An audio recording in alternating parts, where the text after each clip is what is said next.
So finally, nakarating na rin ako dito sa Khao San Palace Hotel and andito na ako ngayon sa loob ng room at ipapakita ko sa inyo kung ano yung makikita dito sa loob at kung worth it ba siyang tulugan or hindi. So by the way, nabuko pala ito sa Klook and I'll be staying here for 2 nights kasi after this pupunta ako ng Cambodia and then after that sa Vietnam. So magta-Tri-City ako. So simulan natin ang room tour.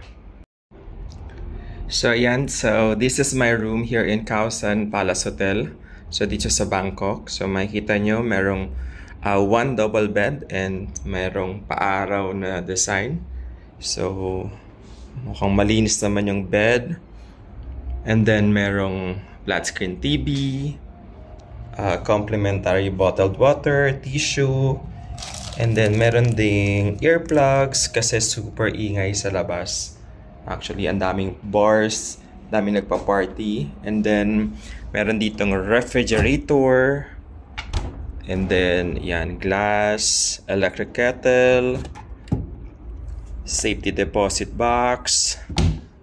Yan, so this is the size of my room. Hindi naman siya ganun kalaki, hindi rin siya ganun kaliit. So, kasya dito ang 1 to 2 adults.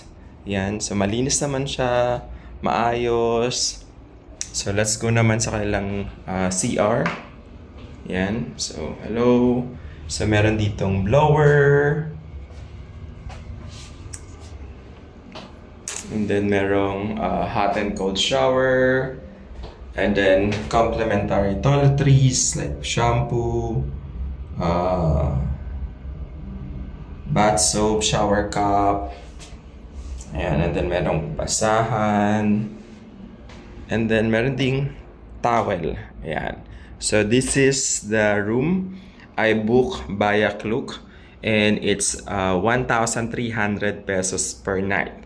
So, walang breakfast na kasama yun ha. So, ayan. So, if you want to book this one, you can use my Klook code, Pinoy Travel Klook, para makakuha pa kayo ng discount. So, ayan. So, this is my room here in Khao San Palace Hotel.